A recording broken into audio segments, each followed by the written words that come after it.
Here's Michael Olivier with Talking Wine. I'm talking to Dave Hidden, who is the owner of Hidden Valley Wine Estate in Stellenbosch, whose Hidden Valley Shipwreck Shiraz 2009 was sold on the 40th Nederburg Auction recently, and it got 5,500 Rand a bottle, which is the highest price at the auction for a red wine. Morning, Dave. Hello, Michael. How are you? I'm good, thank you. Dave, come on, tell us about this family Shipwreck Shiraz. Well, it's a fairly long story. I'll cut it short. I have a farm down in the Agulhas area, and I decided that it would be a pretty good idea to take red wine in a barrel and put it under the sea on a reef. Why? Because it's got constant temperature and constant humidity, which you need when you're maturing a red wine. And it's also, winemaking is about location, so the farm's only 17 kilometers away, so we put it into the sea in a reinforced concrete block with a coffin with holes in the side, so it's got access to the sea and a great big lid on it, and we sank that wine. 15 months later, we lifted the wine out of the sea and had to hold our breath to make sure that the wine was intact and it was drinkable. Well, it was more than that. It was absolutely stunning. It's got a slight sea tang to it, and also the other nice thing is that it was the first time ever anybody has ever put a barrel of red wine into the sea and gone and recovered it, and certainly at the Cape of Storms. Oh, it's so amazing. Tell us about the maraschino thing.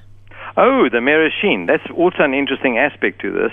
I go to the Bedarsdorp Museum and I have a look at the charts down there because it's the Bedarsdorp Shipwreck Museum, and it's got a little cross on there which is a wreck dated whatever, and it says maraschino. Now, the maraschino is a little Mersey vessel that brought my father out to South Africa from Falmouth, England, and landed in Cape Town in June 1946. He needed to get back to South Africa urgently to marry my mother before somebody else did. And so that was the only way he could get back after the war. So I thought, well, that was a Mersey vessel, and I'm now reading at the Bedarsdorp Shipwreck Museum. They give me a little cutting that says, the maraschino went down at 3 a.m. on the 26th of March, 1950, fully laden with fish. So what's the connection? My father didn't come out in a fishing boat. Through further investigation through the John Marsh Maritime Museum and Tace van der Merwe, who helped me, discovered an article, the SA Fishing News, dated January 1947, where the Cape Trawling Company of Alfred Docks in Cape Town is very proud to announce the acquisition of the little Mersey vessel bringing settlers out from England to South Africa in 1946, and its conversion to a fishing boat. So that was very interesting because the Bedarsdorp Shipwreck Museum article indicates that the ship went down at 3 a.m. on the 26th of March, 1950, fully laden with fish. So that was the ultimate connection. That was quite incredible. And then how far from the wreck of the maraschino did you sink your barrel of wine? Well, you know, quite honestly, I put the wine into the sea, and then only after me going to the Shipwreck Museum found out about the maraschino on the map.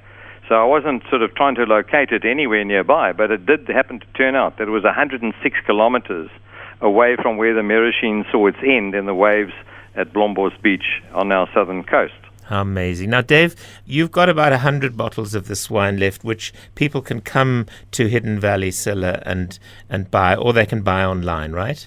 Yes, that's quite correct, John. And it's essentially wine club members would get preference because there's only actually 90 bottles left now. Amazing. And if people come out to the estate, they have that wonderful opportunity to have a really great lunch there, buy some of your olive oil, buy some of your almonds, and some of your other great wines too. Yes, that's quite right. Dave, it's been lovely talking to you. Thank you so much. Thanks, Michael. This has been a sponsored Wine Talk. For further information, please go to www.michaelolivier.co.za.